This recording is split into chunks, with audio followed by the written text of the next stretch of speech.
Welcome to the third and final segment in Suffrage Forward series, The Power of Persistence. I'm Paulette Ross, chair of Suffrage Forward, and throughout our series, our goal has been to celebrate the 100th anniversary of the 19th Amendment, giving women the right to vote, as well as to focus on the ongoing battle women and allied men faced through the years to achieve equality between the sexes. We turn our attention tonight to the concept of onward, mainly focusing on contemporary women and the fight not only for equality, but issues facing all of us as we move forward. Once again, you will recognize some of the national and local figures helping us to bring the message that achieving suffrage was not an easy road, nor will it be in establishing women's roles and responsibilities going forward. In 1916, Carrie Chapman Case gave a speech, The Crisis, outlining the winning plan as the suffrage movement was at a crossroads. Then in 1920, the suffragettes held one last parade in New York City. 9 days later, after the 19th Amendment ratification, women took to the streets to celebrate. Here is the 19th Amendment video in press, created and narrated by our own Claire Bowes Sheridan.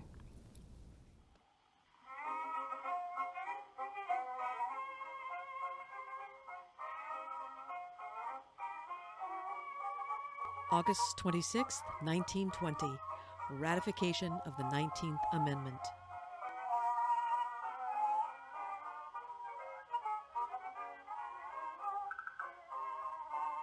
When Tennessee became the 36th state to ratify the amendment on August 18, 1920, the amendment passed its final hurdle of obtaining the agreement of 3/4 of the states. Secretary of State Bainbridge Colby certified the ratification on August 26, 1920, forever changing the face of the American electorate. The right of citizens of the United States to vote shall not be denied or abridged by the United States or by any state on account of sex.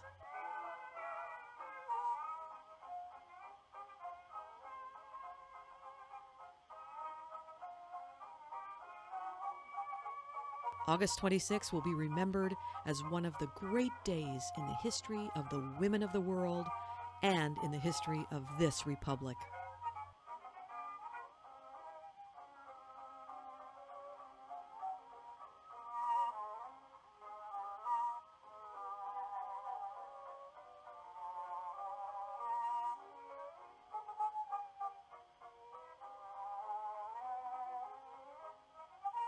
After stitching the 36th star on the suffrage flag representing the 36th state to ratify, Alice Paul unfurls it in celebration of the ratification.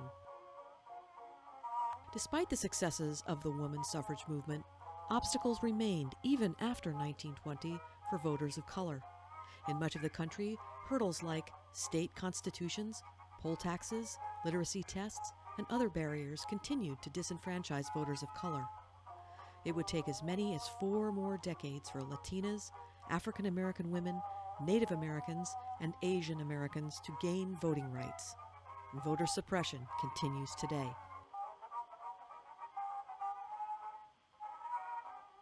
Alice Paul would begin drafting the Equal Rights Amendment, ERA, soon after the ratification of the 19th Amendment.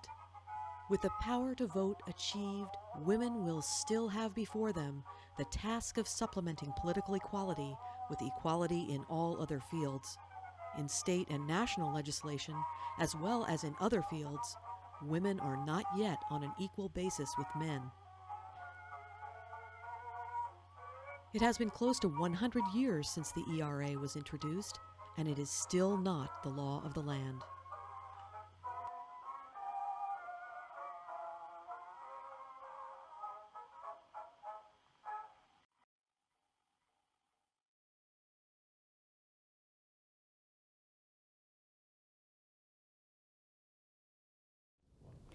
English immigrant and advocate for social and economic reform, Henry Blackwell was one of the founders of the Republican Party and the American Women's Suffrage Association. He spent his childhood years in New York, where the family became actively involved in the anti-slavery movement, and their Long Island home often served as a refuge for persecuted abolitionists. He moved to Ohio and became involved in the anti-slavery movement and other humanitarian movements while watching his older sister, Elizabeth, struggle to become the first female doctor in the United States. Blackwell took an interest in the women's suffrage movement and met Lucy Stone, an ardent feminist in Massachusetts, where she spoke in support of the women's suffrage petition. They would marry, and on their wedding day, the couple signed a pact of equality, agreeing, among other things, that Stone would keep her maiden name. The couple also made a public statement against the inequalities of marriage law at that time, especially with respect to property rights for married women. Here is George Evelyn, who is not only the husband of Suffrage Forward volunteer Penny Peace, but is also, in his own words, a women's rights activist in the making. Here he's enacting a piece written by our own Penny Peace.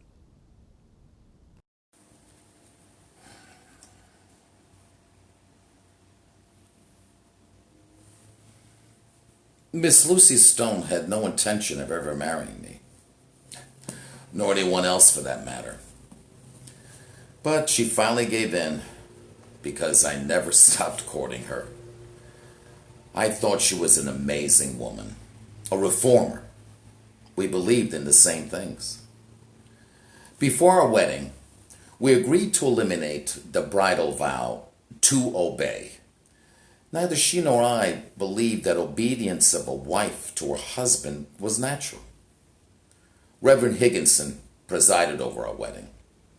Not only did he read our statement at the wedding, but afterwards he shared it with other ministers as a model and urged other couples to follow what we had done. Lucy kept her maiden name, and from that day on, other Lucy Stoners were inspired to do the same. We went on speaking tours together in the heat, harsh conditions, and long journeys. We talked to anyone who would listen. On the road, Lucy was inspirational. She was as compelling a speaker as she was striking to look at. We needed to get our messages out, so we started the Women's Journal, a newspaper devoted to the educational, industrial, legal, and political equality of women, and especially to their right of suffrage. Of course, There were many naysayers who objected to the women's suffrage. So I sat down and I answered all the objections, point by point. 19 points in all. A few of these 19 objections and my responses included: suffrage is not a right of anyone. To say so is to deny the principles of the Declaration of Independence and the Bill of Rights. Women are represented already. Men cannot represent women because they are unlike women. It's contrary to the Bible. Nowhere is it said in the Bible to women, "Thou shalt not vote." It would diminish respect for women. Voting is power. Power always commands respect. Women armed with the ballot would be stronger and more respected than ever before. The bottom line is this: let woman prove that she can speak, write, preach, audit newspapers, practice medicine, law, surgery, carry on business, and do every other human thing. Hailed by Downbeat magazine as possessing a voice that must surely appeal to all who love jazz, the winner of the 2009 Rockland County Executive Performing Artists Award, and then in 2018, her album Bridges in the top 50 received rave reviews, earning her the 2018 New York Bistro Award for Outstanding Recording, is Shirley Crabbe, reinforcing the Blackwell's view with her rendition of You Don't Own Me by Leslie Gore. You don't own me. I'm not just one of your many toys. You don't own me. Don't say I can't go with other boys. And don't tell me what to say. And don't tell me what to do. And please, when I go out with you, don't put me on display, 'cause you don't own me. Don't try to change me in any way. You don't own me. Don't tie me down, 'cause I'll never stay. I don't tell you what to do. I don't tell you what to say. So just let me be myself. That's all I ask of you. I'm young and I love to be young. I'm free and I love to be free, to live my life the way I should and say what I want to say. 'Cause you don't own me. You don't own me. You don't own me.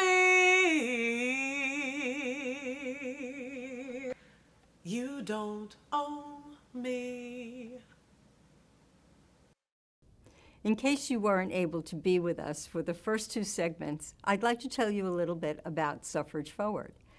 Christina Biaggi, one of Rockland's most well-known artists, and I met with legislator Harriet Cornell and community activist and filmmaker Joe Allen about a year and a half ago. We discussed not only the 100th anniversary of women's suffrage and to celebrate women's right to vote, but also to empower girls and women now and in the future. Lillian Morvay and Robin Rosenberg joined us, creating our steering committee, and Suffrage Forward was launched. You know, 100 years ago, a pandemic almost halted the women's movement, and we vowed not to let COVID-19 pandemic stop our message and celebration of 100 years. The National Organization for Women. On June 30th, 1966, NOW was founded by a group of activists who wanted to end sex discrimination. Today, the organization remains as a cornerstone of the women's rights movement. On June 30th, 1966, Betty Friedan wrote 3 letters on a paper napkin, N-O-W. Then Catherine Conroy slid a $5 bill onto the table and said, "Put your money down and sign your name." In that moment, the National Organization for Women became a reality. And that's one reason it exploded so powerfully, because it was long overdue. In some ways, it was centuries overdue. Muriel Fox, founder, NOW. Another founder, the late Reverend Paulette Murray, the first African-American woman Episcopal priest, co-authored NOW's original statement of purpose.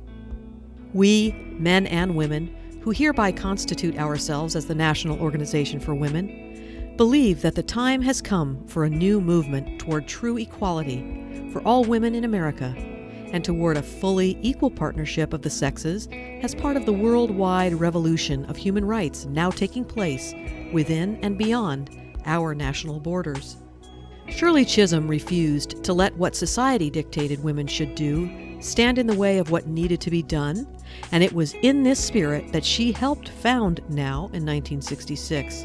Shirley Chisholm's life provided a new model of femininity, and NOW provided a new path to achieve it. Inspired by the civil rights movement and historic marches, such as in Selma, the women founded a parallel effort to ensure the equal treatment of both sexes. They brainstormed an alternate action plan to enforce Title VII of the Civil Rights Act of 1964, which prohibits employers from discriminating against employees based on sex, race, color, nationality, and religion. There was always a sense that what we were deciding was not just for now, but for a century. We shared a moving moment of realization that we had now indeed entered history. Betty Friedan. Today, NOW is the largest organization of women's rights activists in the United States, using grassroots organizing to push for social change. NOW focuses on advocating for justice and equality in reproductive health care and the economy, and continues its work to put a stop to violence against women and discrimination based on race and sexual orientation.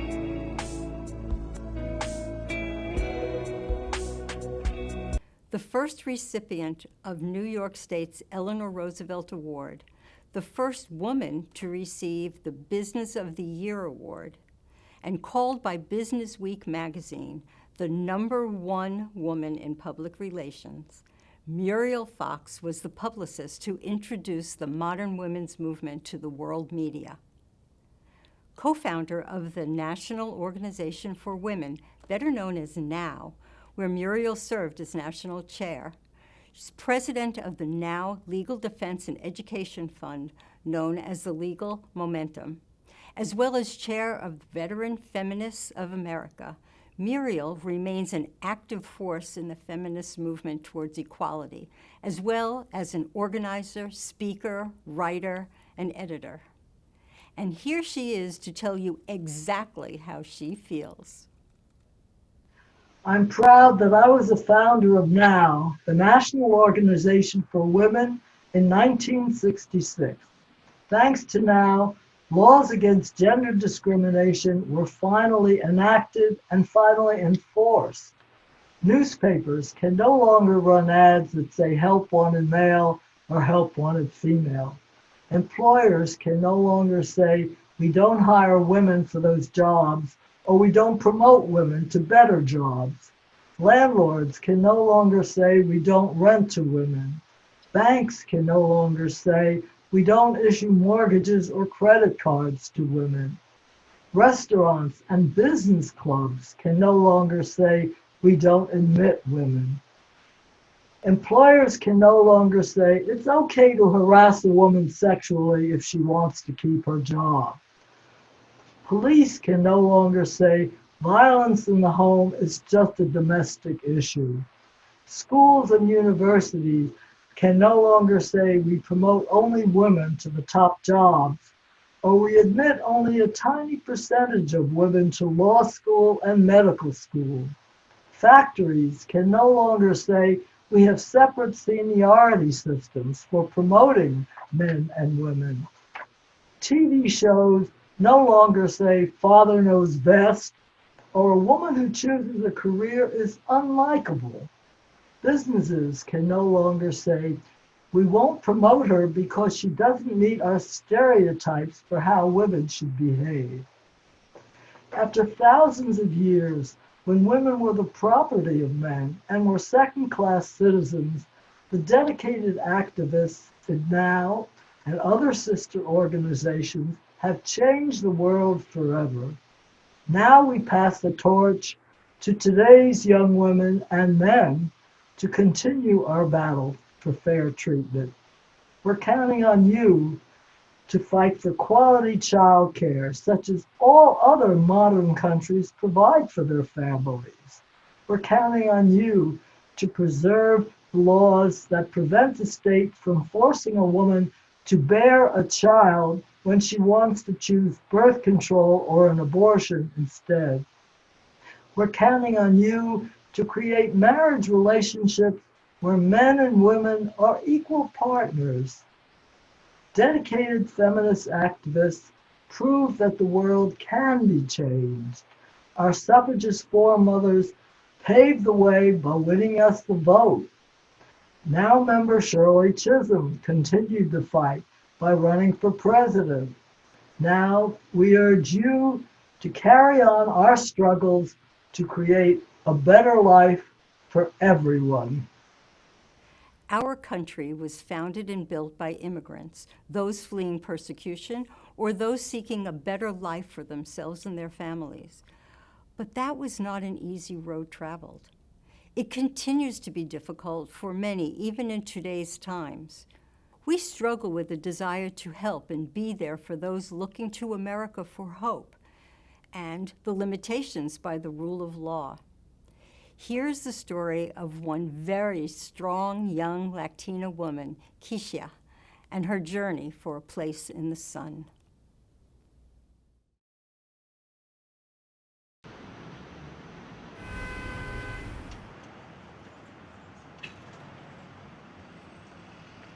When Camilla started, it was a way for me to kind of make a better future for myself. And the way I grew up and the way I am is it's all about giving back. So my whole idea is, how can I give back to the best of my ability? And giving back, I mean motivating, inspiring other young Latina women. Going into the business, I was scared a lot of it because you hear these awful stories in our community like, oh, you can't do this and you can't do that. But I believe it's not impossible. Everything has a solution. My mom says everything has a solution except death. I'm a walking example of that. Coming from parents that you have to be the translator all the time, and they don't know what it is to open a bank account, what it is to apply for college. I kind of had to do it all on my own. I believe every single setback in life is a learning experience. When I was applying for colleges in high school, my first two choices was Princeton and Barnard. I already did the pre-college program. Then when I found out that I could not apply for financial aid because of my status, I cried all day. I did not go to class. I sat in the counselor's office and just cried. I gave it my all, my 4 years of school, to get into this Ivy League school, and now I could get in, but I can't afford to go. One of my biggest mentors, she said to me, never let the word undocumented hold you back from doing anything you're capable of doing. Then I told myself, okay, I cannot go to that school, but what can I do? What am I in control of? I'm in control that I could still go to another school, I could still get a degree, and I could still move forward with that. So So what I did, I started at BMCC. I graduated from there and then went on to Baruch, majoring in accounting and minoring in economics. I paid my way through school by myself with the help of my mom for the first 2 years, and then I kind of took it on my own to do it. So never tell yourself that you can't do it because you financially can't, or your family is not supportive, or you just didn't grow up in that life. No, it's not true. I'm a walking example that it's possible.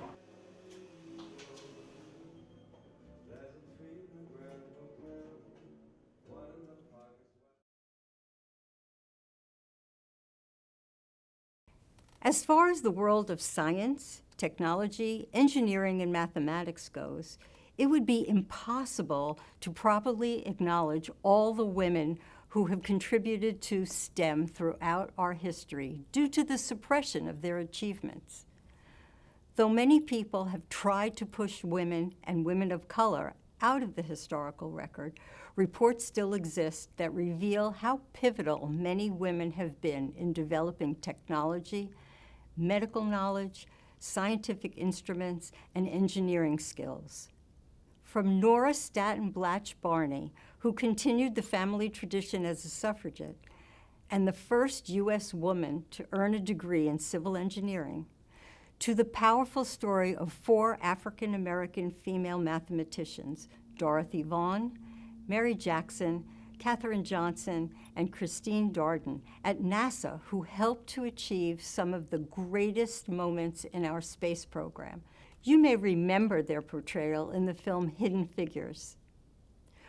For women of color, the task was even more difficult, because not only did they have to overcome sexism, but racism as well. Diane Jordan recorded and compiled such stories in Sisters in Science, Conversations with Black Women Scientists on Race, Gender, and Their Passion for Science.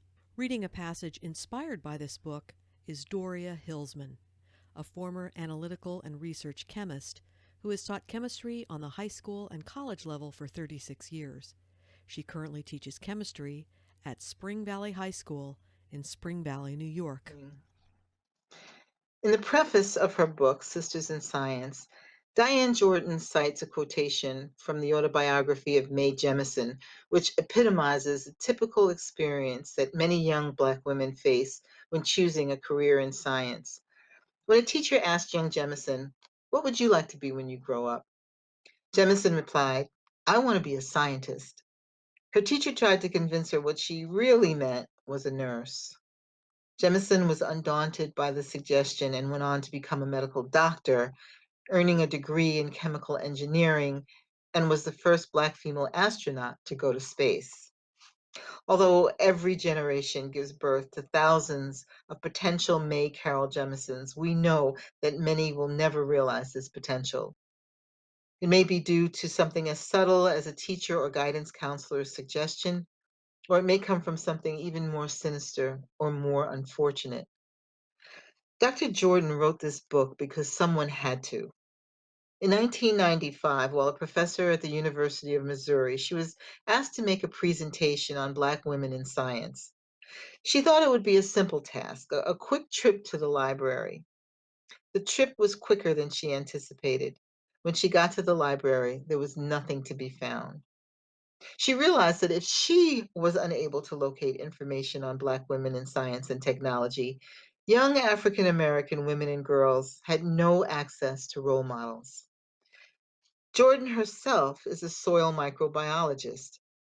She writes, and I quote, "Even in the 21st century, in the soil sciences, the number of Black women doctorates is fewer than the fingers on both hands."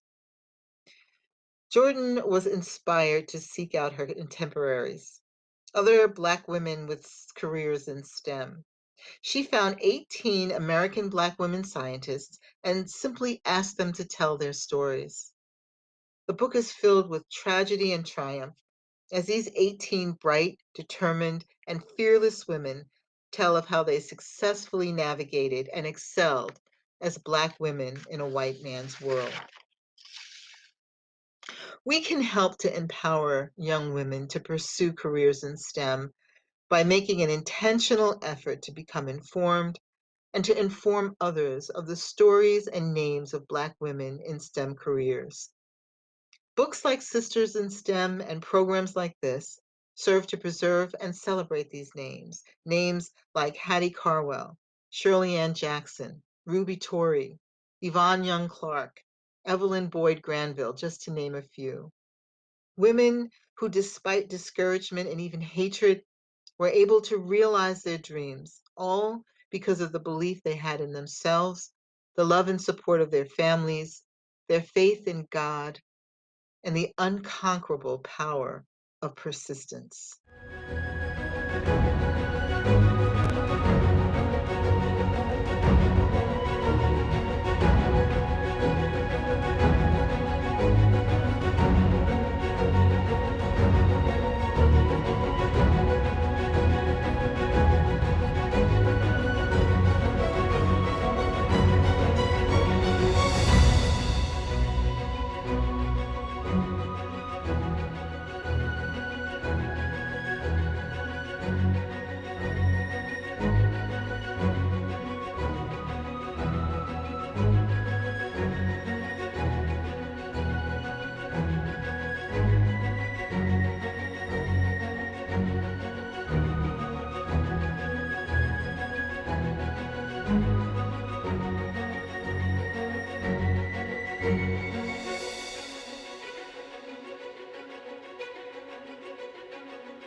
An African-American psychiatrist with strong ties to Rockland County, Dr. Margaret Morgan Lawrence treated families in New York City and Rockland County, New York.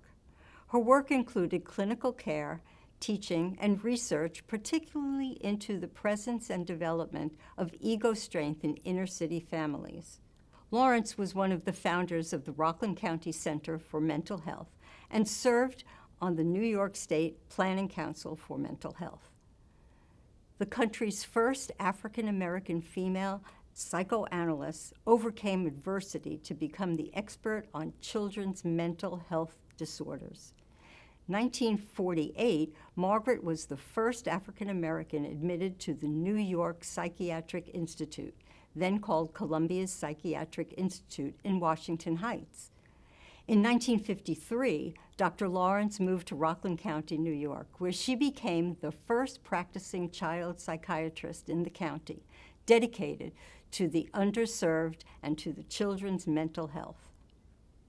Her therapy focused on play and artwork, and in 1992, Cornell University awarded Dr. Lawrence its Black Alumni Award.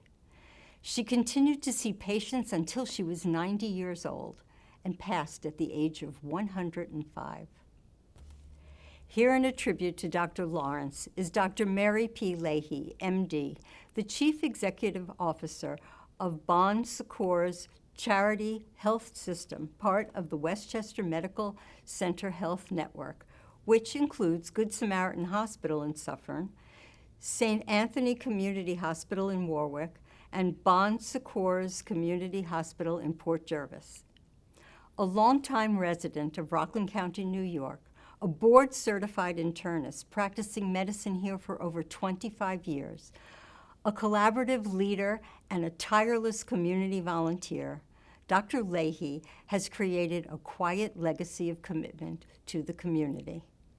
Margaret Cornelia Morgan Lawrence was an African-American psychiatrist and psychoanalyst whose work included groundbreaking clinical care, teaching, and research. She broke down racial and gender barriers throughout her career that spanned more than 80 years. A student of Dr. Benjamin Spock, Dr. Lawrence was a pioneering therapist who treated young families in Harlem and in Rockland County. It was Spock who gave me my first firm feeling of being a pediatrician and a child psychiatrist, she said. Dr. Lawrence became known for her empathy toward children.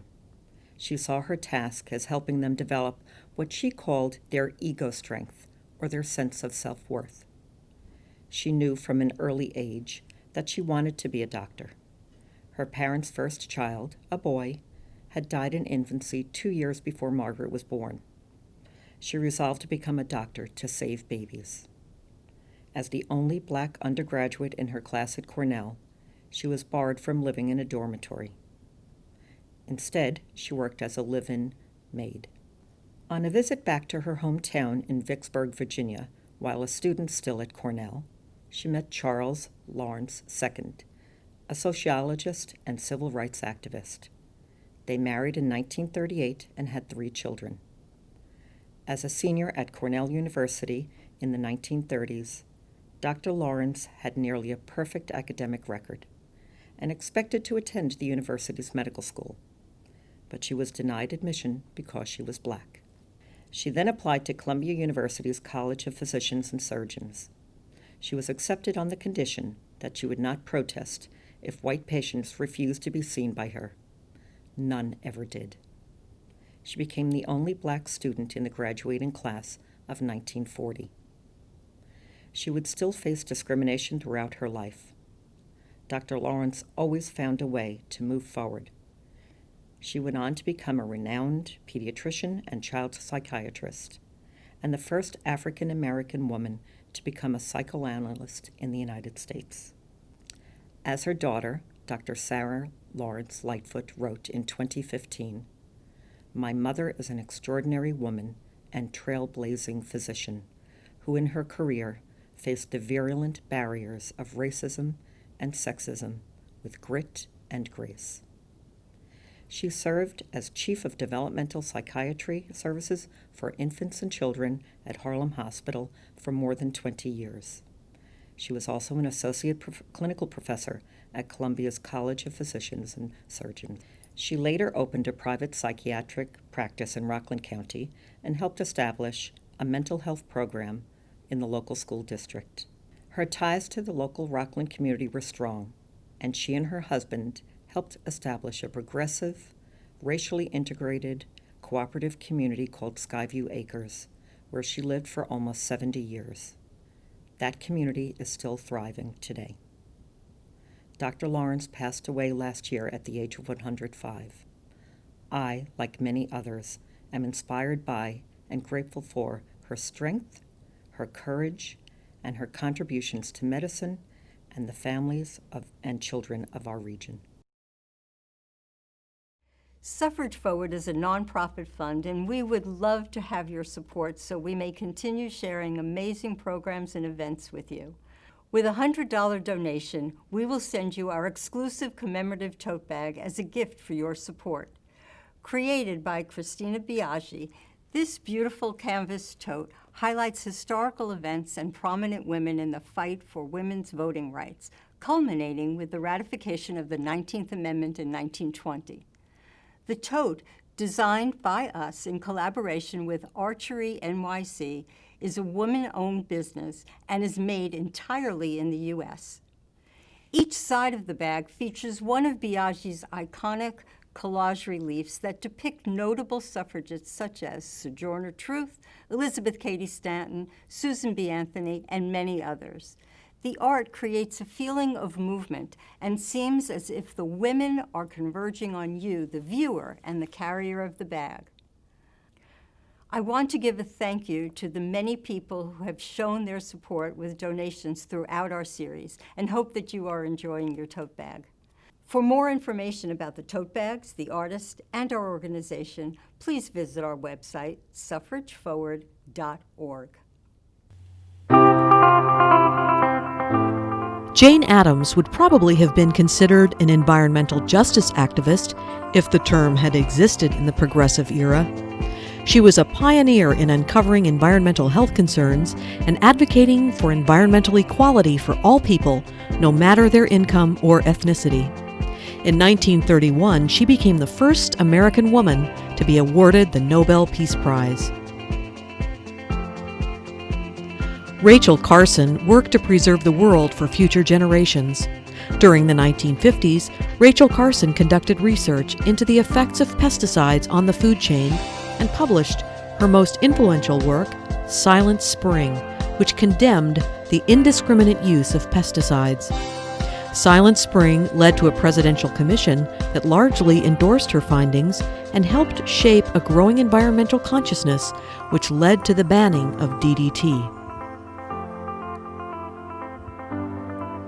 Winona LaDuke is a Native American environmentalist, activist, and writer who advocates on issues of climate change, renewable energy, sustainable development, food systems, and environmental justice. She co-founded Honor the Earth, a Native American-led organization that works to raise public awareness and increase financial resources for the Native environmental movement.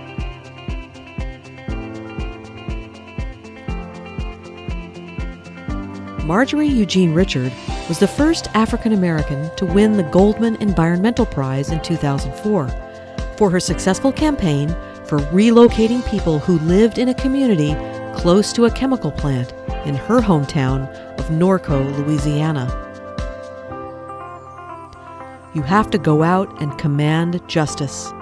Marjorie Eugene Richard.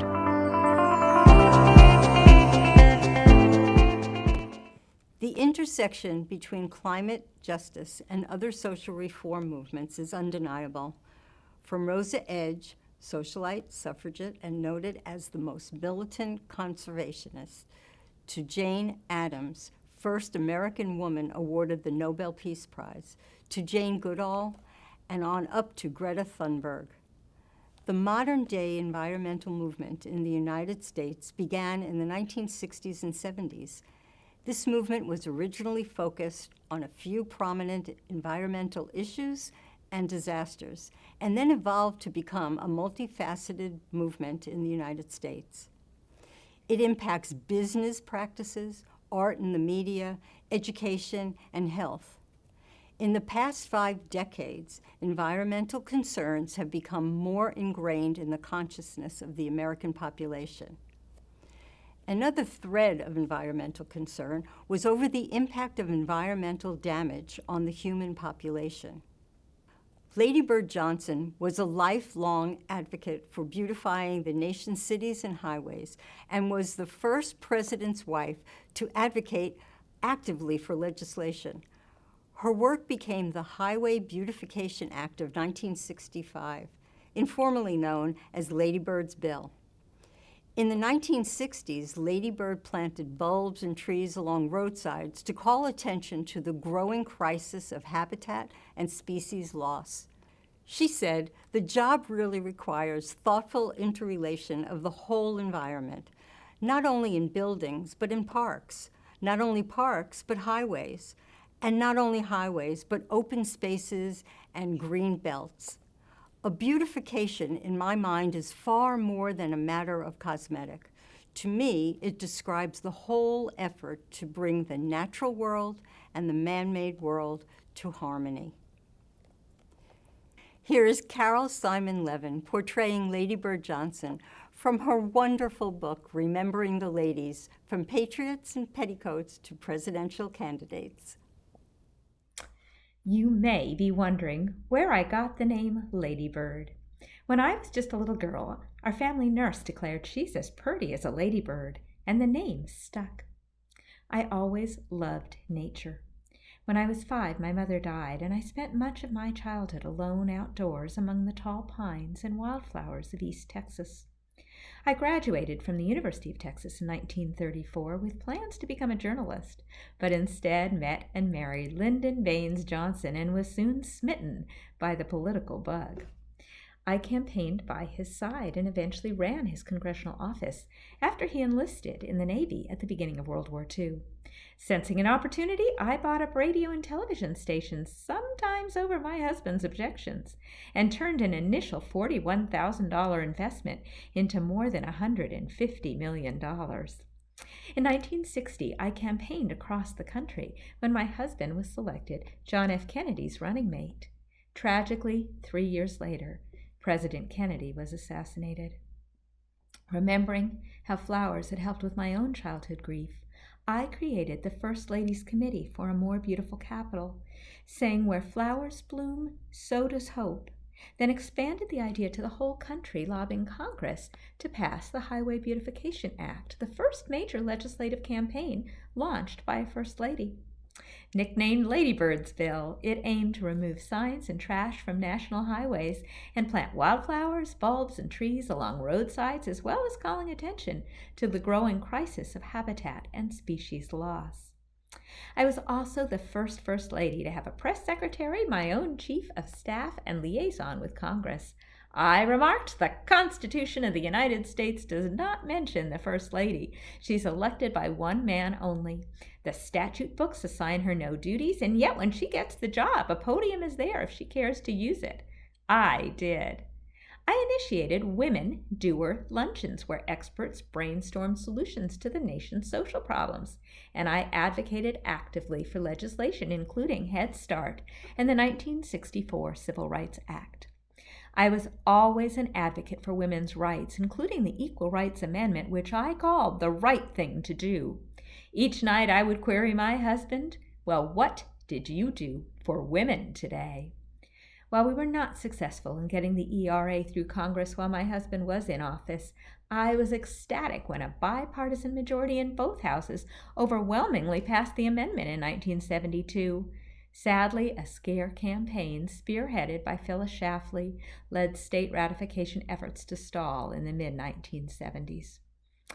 Though I was gratified to receive the Presidential Medal of Freedom and the Congressional Gold Medal, one of my proudest accomplishments was co-founding with actress Helen Hayes the National Wildflower Research Center to collect and preserve seeds of wildflowers to protect them from extinction.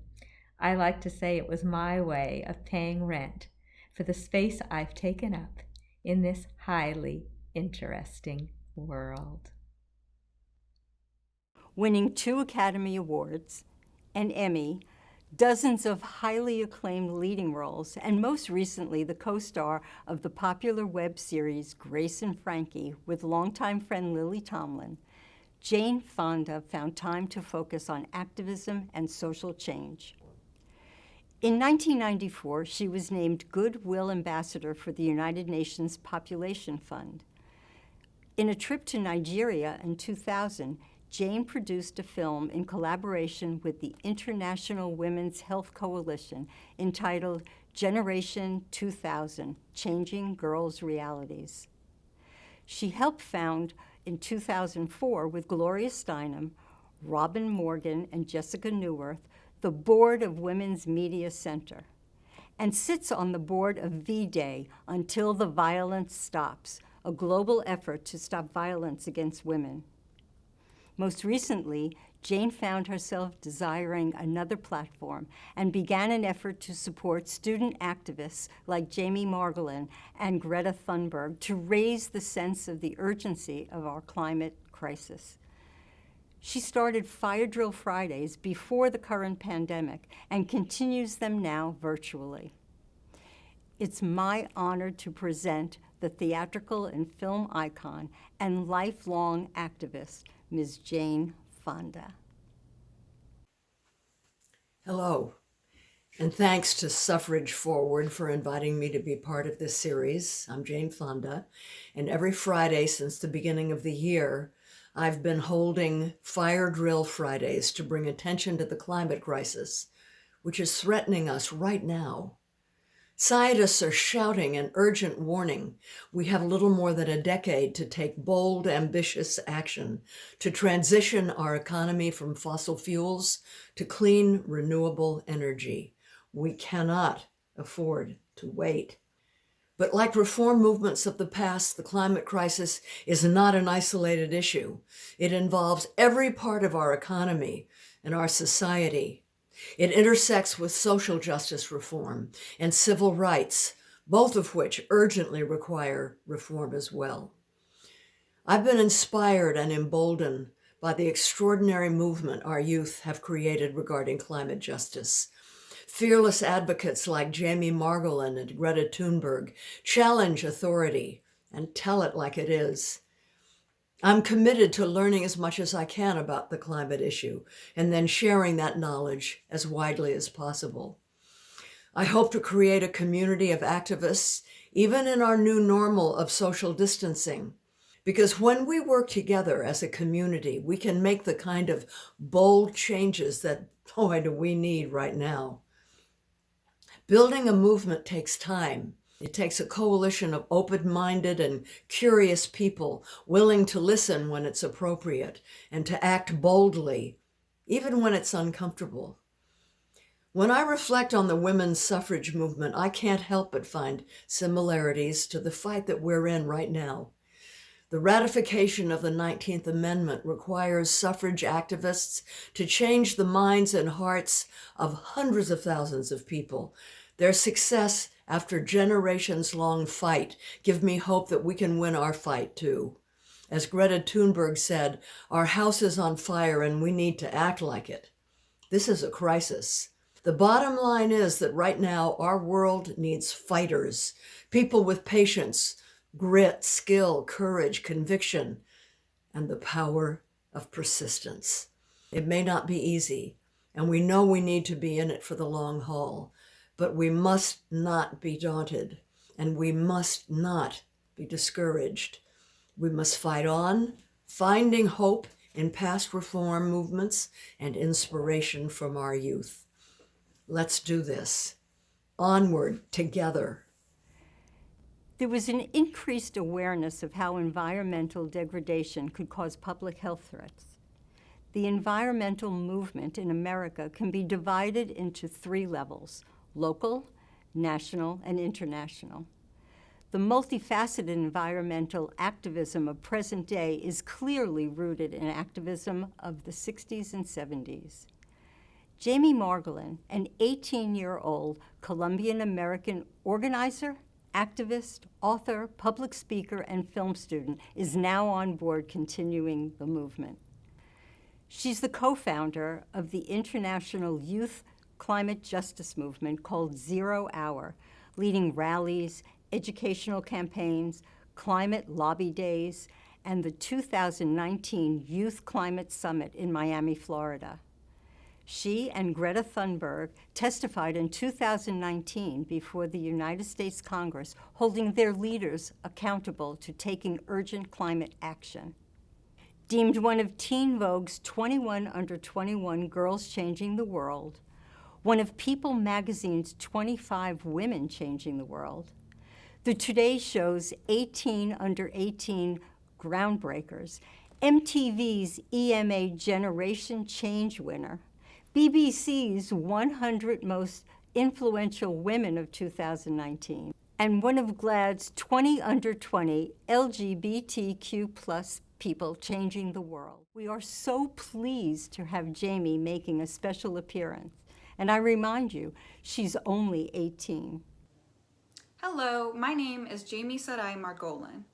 As a founder of 0 Hour, an international youth climate justice organization advocating for climate action, I do a lot of public speaking. In fact, not too long ago, I gave a talk at the Seattle Middle School from which I graduated just a few years ago. I always feel when I'm talking to kids as if I'm speaking to my former self. I always start with an apology. I know this is unfair. I wish the future could be better than this. And then I end by telling kids that they too have the power to act. Before becoming an organizer, I was sitting in their seats, not knowing what to do. My message about the scary realities of climate change and the need to do something about them is a big one for kids to take in. One 5th grader, teary-eyed, asked me, "Do you think we're going to make it?" It's hard to respond to kids like this, but I think that young people, armed with information and outrage, have a unique role in combating the environmental crisis that defines our lives. I've been helping run an international organization for years now, even though I'm only 18. I've met with politicians and celebrities, helped plan international protests for my high school, and joined a group of young people suing my home state of Washington for violating our constitutional rights by continuing to make the climate crisis worse. I've seen some change, but it's been slow and in some ways disappointing. I'll admit that I've become weary because I am more than aware of the impediments to the kinds of transformation we're seeking. But even when I feel tired and cynical, I can still imagine the world transforming, becoming new, becoming better, and I still have the outrage which drives action for me and for our movement. As we look back to the suffragettes' fight for voting rights, I can relate the perils of hope, the outrage, and the setbacks. But they didn't stop. They kept going despite the obstacles. And like them, we will fight on because it's urgent and it's serious. I hope you will join us. In part one, we were honored to have historian and acclaimed poet Susanna Rich perform I Am Lucy Burns from her book Shout, Poetry for Suffrage, and Maggie Sheridan perform I Am Alice Paul in part two. Susanna has graciously agreed to write our closing piece as an inspiration to move onward, and we are told it will be appearing in her upcoming book, I Am the Future. Performing this inspirational poem, and in her words, grateful to the suffragettes and all the women who paved the way, is Brady Amoon Clark, actor, director, writer, mother, and Rockland County local. I am Elizabeth Cady Stanton, sowing sunflower seeds, fields of wide, bright eyes, turning to dawn, raising and setting the sun. Birds perch on their gold petals, pluck their seeds, and fly. I forge cannons with words that Susan B. Anthony fires across the land. I am Susan. My red shawl flutters in the wind as my train thunders east to west and back. Failure is impossible, I say. And Alice Paul throws stones through prison windows. Hungry, cold, determined to breathe, I am Alice, sewing the 36th star onto freedom's banner. I am Rosa. I am Gloria. I am Polly. I am Dorothy, Wilma, Coretta. I am Geraldine, Betty, Shirley. I am Ruth, Hillary, and Jane. I am Malala, 14, taking a bullet near my eye so girls might read. I am Greta, 15, yellow raincoat, I sail the rising seas, cow skull on my cabin wall to remind me of our burning planet. I am Sophie, 5, breaking through security to plead with Pope Francis for my parents. I am Elizabeth, Susan, and Sojourner 2, forged in bronze, secured at last in granite, unveiled in New York's Central Park. I am the little girl who climbs behind truth, wrap my arms around her neck to be carried. I am Kiara, T, Tracy, Nibras, Hajra. I am Nadia, Chelsea, Malia, Sasha. I am Stacy and Michelle. I am Kamala. I am the future. I am the sunflower and the red flags of dawn. I am the pebbles glowing on the shore. Here, catch. Well, our first series, The Power of Persistence, has now concluded, and I'd like to take the time to give special thanks to our guests, Jane Fonda, Muriel Fox, and Jamie Margolin. To all the performers participating tonight, thank you. And another nod to those who participated throughout our segments. To all the members of Suffrage Forward, thank you for all your hard work and dedication in bringing this program to life. The 100th anniversary marks the culmination of a 72-year-long fight for the right to vote, and it took decades more before women of color were able to access the ballot. It's incumbent upon us to learn the lessons from those who came before us, women like Elizabeth Cady Stanton, Sojourner Truth, Susan B. Anthony, Ida B. Wells. We must use our history as inspiration to construct our future. Gloria Steinem, Jane Fonda, Muriel Fox, Shirley Chisholm are amongst our era's activists, and young women like Jamie Margolin, Alejandra Ruiz, and Maggie Sheridan are on the path to the future. August 1920 was just the beginning of a long fight for equal rights, and we are not equal until we are all equal, a saying which bridges gender, age, race, sexuality, and much more. On behalf of all of us at Suffrage Forward, we hope you enjoyed the series. Remember, you can go to our website and watch any part you might have missed or share the series with a friend. We hope you join us for additional events in the months to come, such as Women in the Arts and much more. The vote has been costly. In honor of those who persisted, be proud of it. Participate. It is your voice. It is your power. Use it, and you can help change the world. Thank you, and onward.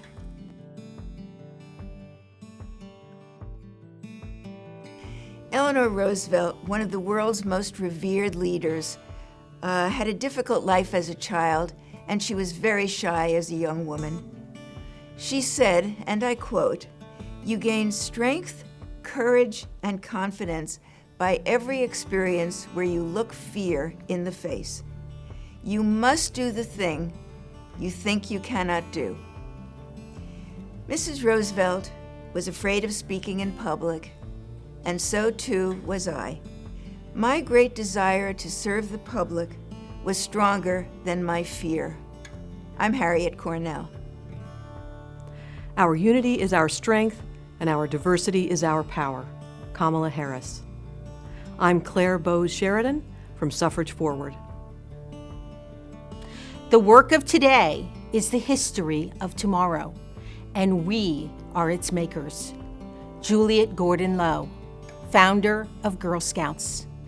I am Cynthia Branca, Suffrage Forward.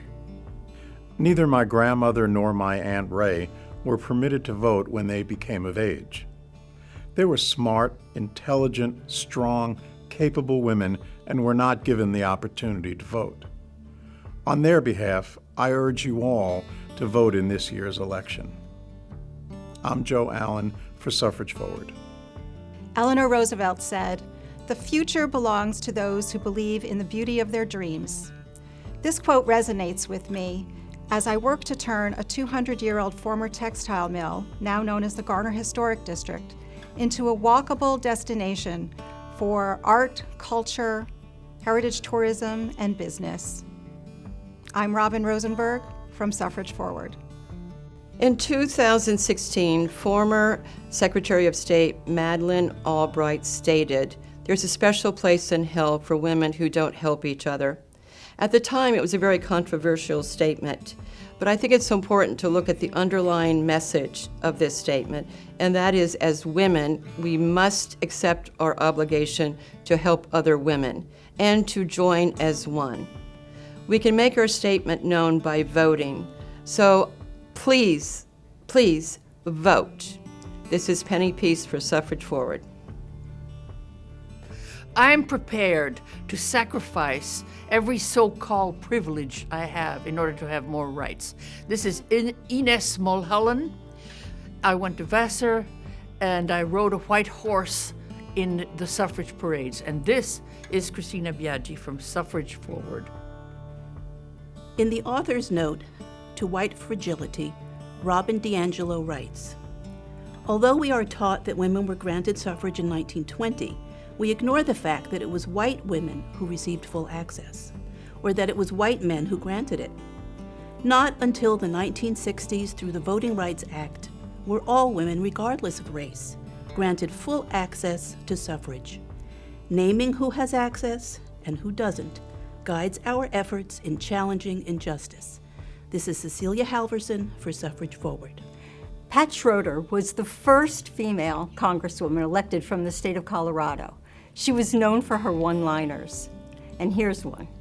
The Pledge of Allegiance says, "With liberty and justice for all." What part of all don't you understand? I'm Paulette Ross, Chair of Suffrage Forward.